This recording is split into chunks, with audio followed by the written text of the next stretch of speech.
Hello, welcome to another edition of Stockwatch. So we've seen in the news over the weekend that IBM stocks have plummeted quite vastly, down 10% following the release of the tech giant's fourth quarter earnings report of 2020. So quite a detrimental earnings season for IBM, that's for sure. The revenue declined by 6% year on year, down $20 billion. And that was slightly below the nearly 20.7 billion Wall Street had expected. So IBM is streamlining its business to focus more on cloud operations. However, the shift isn't progressing as well as many analysts had anticipated. IBM's total cloud revenue rose by only 10% to $7.5 billion, while competitors such as Amazon and Microsoft are projected to deliver much more impressive cloud growth earnings in their upcoming earnings report. So very big competition from IBM with the cloud generation in general. And obviously the big tech giants such as Microsoft and Amazon are really pushing the boat out to try and get ahead in the queue for these cloud integrations. So the CEO Arvind Krishna is asking investors to remain as patient as they can be as IBM executes its turnaround strategy, but the company's lackluster growth is making it more difficult for shareholders to remain optimistic, and may decide to sell their shares on Friday rather than continue to wait for IBM's growth to rebound.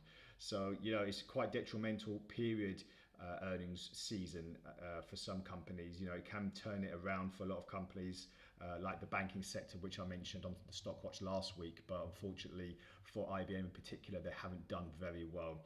And also hitting the headlines in the last few days was Qualcomm, as their market share of China's smartphone chip plunged in 2020. So the shipments in China shrank by almost 50% year on year, and part of the reason was the company's declining market share is due to the sanctions in Huawei, sorry. So the Chinese telecommunication giant was put on a US blacklist, as we all know, in 2019 actually, and it's been running through 2020 because of the ex-president Donald Trump's sanctions in general against Chinese companies exporting and importing to America. So you have to wonder, under the Biden regime, will these sanctions be lifted in the near term, or will they remain in place for the foreseeable future, which will be quite detrimental for a lot of these companies such as Qualcomm if they're going to start generating profits. So let's just take a look at IBM first of all today. So the last time I looked on IBM a couple of months ago, just before the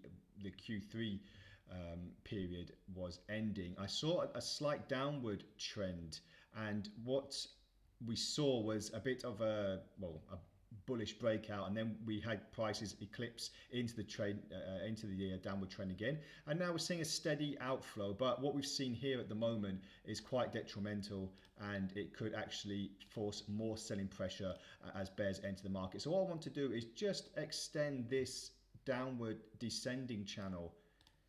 And what I'll be looking at in the next few trading sessions, possibly towards the end of the week, is if we can go any lower at the moment. As you can see here, it's got a nice resistance level on the Ichimoku cloud here, which I'll be seeing if it's going to penetrate that any time. So about the $120 mark. But if not, I'll be looking to see if prices are going to start pushing further down, and obviously below this level around the lower 106 mark. So we have to enter the channel first of all to get more bias to the downside, and then after that we're going to see if prices are going to start looking like they're going to wane even further. On the momentum indicator, we had a few slight divergences. The latest one was the bearish one recently, but then again after that we're not really looking too progressive to the downside. But after the news that came out on Friday, then we're looking to see if prices can pick up at any time. But if they push through the 120,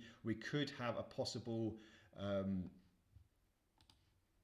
reversal on this gap here, but it's looking slightly unlikely in the near term. So let's just have a quick look on Qualcomm as well. So Qualcomm, on the other hand, they haven't really had any negative impact from the recent news. As you can see, the continuous rally is just picking up and going ahead of steam.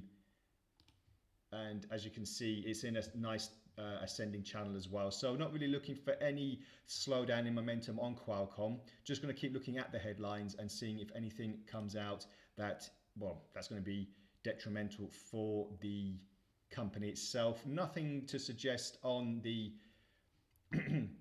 nothing major to suggest on the momentum indicator. We've had this bearish divergence, but that hasn't really slowed things down. I'll be looking for more clues on the RSIs and momentum indicators as well to see if we can get any further clues on the direction for Qualcomm. But at the moment, it's a nice ascending channel to the upside, and we'll see how that plays out in the next few trading sessions. So that's all from the Stock Watch today. Thank you very much for joining me. If you have any comments or queries, as usual, please add them to the video and I'll get back to you as soon as possible. Have a great trading day ahead, and bye for now.